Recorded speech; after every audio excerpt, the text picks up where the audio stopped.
নমস্কার, সবাই কেমন আছেন? আশা করি সবাই খুব ভালো আছেন, আমিও খুব ভালো আছি। তো চলুন প্রতিদিনের মতো আজকে ব্লগটা এখন থেকেই শুরু করি। এখন বাজে প্রায় 11টা 11:30টার মতো। এখন একটু আলু ভাজা করবো বলে আলু কাটছি। সকালে রান্না হয়েছে, কিন্তু আজকে আবার বাবু এসেছে, আমার কাছে একটু থাকবে।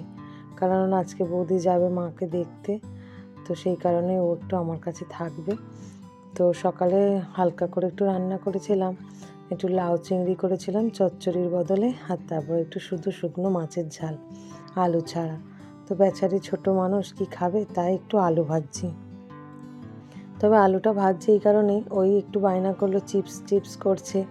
তো আমি ভাবলাম ঠিক আছে, সকালে একটু পাঁপড় ভেজেছিলাম, অনেকটাই তেল আছে কড়াইতে, তো সেই তেলেই একটু আলু দিলে ভালো চিপসের মতো হয়ে যাবে, যেহেতু অনেকটা তেল আছে। তো চলুন সেই কারণে ওর জন্য একটু আলুটা ভেজে দিই।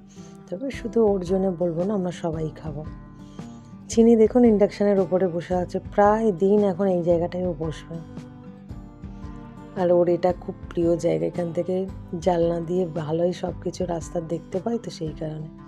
কিন্তু ভাই বোনে স্নান করতে যাওয়ার আগে একটু মারপিট খুলসুটি হচ্ছে ঘরের মধ্যে। এদিকে চিনিকে আমি স্নানে দিয়ে দিয়েছি, আর আরোই একটু গরম জল বসাচ্ছে দু ভাই বোনে স্নান করবে বলে। আমিও রসিমা বসে বসে চিনির স্নানটাই দেখছি আর কি।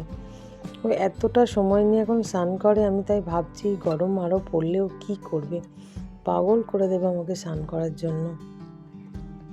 তবে স্নানটা দেখতে এত ভালো লাগে কি বলবো, পুরো একটা একটা মানুষ, বাচ্চা মানুষের মতো, যে উঠতেই চায় না, ওঠার কথা বললেও কিছুতেই উঠতে চায় না, আর জল ফেলে চারিদিক করছে দেখুন।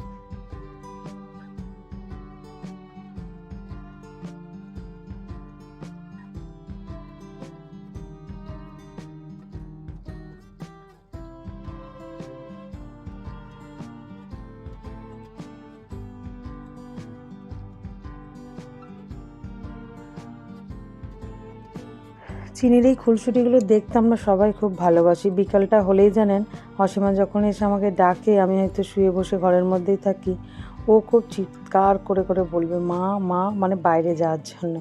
আর এখন তো আবার বাপিও বলতে শিখেছে খুবই।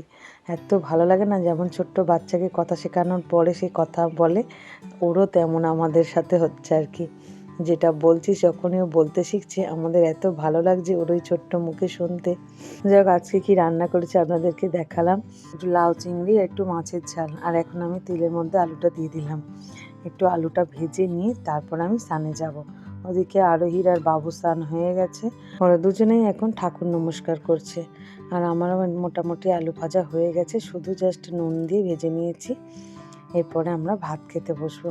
আমি জাস্ট টুক করে স্নানটা সেরে পুজোটা করে নেবো। চলো, চিনিকেই ফার্স্টে আমি বসে খাওয়াতে শুরু করে দিয়েছি, কারণ ভাত বাড়ার সাথে সাথে ও চলে এসেছে টেবিলের মধ্যে। ও আমাদের থেকে আগেই চলে আসে বসতে ভাত খাওয়ার জন্য। এই যে এটা বাবুকে দিয়েছি, আর এখানে মাছের ঝাল আছে, আগে লাউ চিংড়ি দিয়ে খাক, তারপরে মাছের ঝাল দেব। আজকে লাউ চিংড়িটা দুর্দান্ত স্বাদ হয়েছিল জানেন, বেশ ভালোও লাগছিল সবজির মধ্যে ভাতটা খেতে।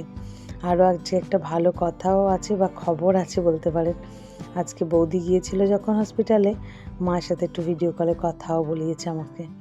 আর মা এখন অনেকটাই সুস্থ আছে, আর খুব ভালো লাগলো দেখে। আর সেই জন্য মনটাও আমার আজ একটু ভরে গেছে। কদিন ধরে মনটা যে ভারটা ছিল মনের মধ্যে, সেই ভারটা অনেকটা কমে গেছে, দেখে অনেক শান্তি।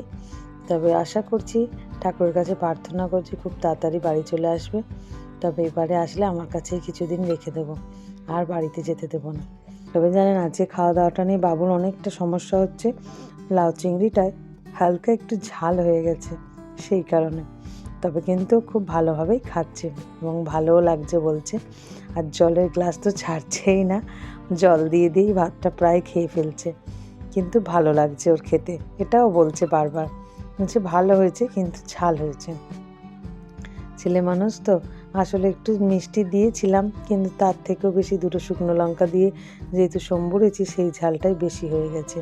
তো এতটাই ভালো লেগেছে, বাদ বাকিটা আবার নিল, আমিও একটু নিয়ে নিলাম।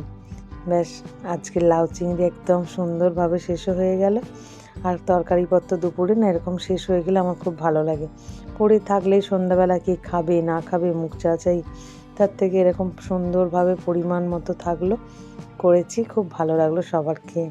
তবে যেহেতু আমি লাউ খেতে ভীষণ ভালোবাসি, তাই লাউয়ের তরকারিও করি, আর আজকে আবার একটু চিংড়ি মাছ দিয়ে চচ্চড়ির বদলে লাউ চিংড়িটা করেছিলাম। যাক চলুন, অনেক গল্প হলো, খাবার খাওয়াও হলো। খেতে খেতে ভিডিওটা আজ এখানেই শেষ করছি। আগামীকাল একটি নতুন ব্লগে আবার দেখা হবে। সবাই সুস্থ থাকবেন, ভালো থাকবেন, সবাইকে ভালো রাখবেন। আর ভিডিওটা কেমন লাগলো অবশ্যই কমেন্ট করে জানাবেন। ভালো লাগলে একটা লাইক সাবস্ক্রাইব করে পাশে থাকবেন। চলুন টাটা।